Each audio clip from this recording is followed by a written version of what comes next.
BMW wants customers to start paying a subscription fee to use features that, well, the car already has installed in it. What the fuck is wrong with this guy? Am I kidding me or what? Like, I don't know, the heated steering wheel or the adaptive cruise control.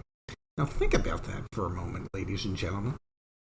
The car already has the equipment installed, which means it was factored into the cost of the car when they were building it, which means it's represented in the MSRP that they're asking for the car, which means that you will have paid for it when you get the car. And then on top of that, in order to be able to use some of the features that are already built into the car, well, they would like you to subscribe to use the ones that you would like to use. Killing me, Smalls! I don't know about you, but I don't know. That sounds kind of stupid. Dumb? What's the point? Can't you find other ways to make more money? Can't you just charge more for the car and include the subscription already? I mean, if the features are in the car, why do you have to pay again to use them? Greed, for lack of a better word, is good.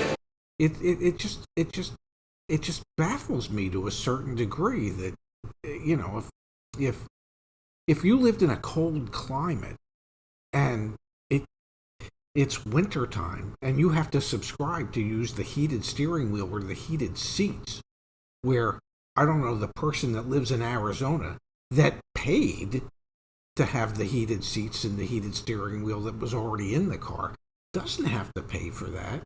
Well, that doesn't seem particularly fair, does it? I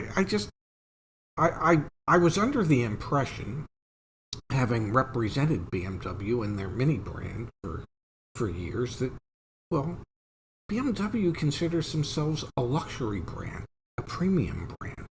And the reason you pay more for a BMW is because the luxury and the premium are already included, and you're paying that premium price. And it seems to me that if you're paying the premium price, there shouldn't be a need to pay a subscription to use the premium items that are included in that premium price. For instance, I once went to an Acura new car conference in Chicago, and they put us up in the Four Seasons Hotel. And I used to argue with my dear friends at Acura that if we're considering ourselves a premium brand, a luxury brand, then there's certain things you don't charge the customer for afterwards. You don't add things to make them pay for things that, well, should just be part of the car. So at the Four Seasons, every hotel room came with a couple bathrobes and an umbrella, because, well, it rains a lot in Chicago. And they didn't say when you checked in, oh, by the way, there's two bathrobes in the closet, and we charge $10 a night for the bathrobes, whether you want them or not, because they're already in the closet. Oh, and there's an umbrella, and we charge $15 a day for the umbrella, whether it rains or not, because, well, we've already put it in the closet. No, those items were already factored into the room rate. So if you're a premium brand, then these subscription items should already be factored into the premium price that you paid. It just seems if you're paying top dollar, you should get everything that comes with top dollar. I mean, if you buy a refrigerator, they're not going to say, hey, if you'd like to subscribe to keep the food inside cool, you got to pay a monthly subscription for that. No, you paid for the refrigerator. The shit should be cool. I just don't see it. But then again, what do I know? This is what they say in their press release. We offer maximum flexibility and peace of mind to our customers when it comes to choosing and using their optional equipment in their BMWs, whether this BMW is new or used. Really? They didn't have an option about whether they were paying for it to be in the car in the first place. It's in the car. It's in the cost. It's in the MSRP. It's in the selling price. So what kind of flexibility and peace of mind does that give you knowing that, well, I've already paid for it, but now you want to charge me to be able to, I don't know, access the stuff I've already paid for. Now this? Come on, man. Yeah, that gives me a real warm and fuzzy feeling.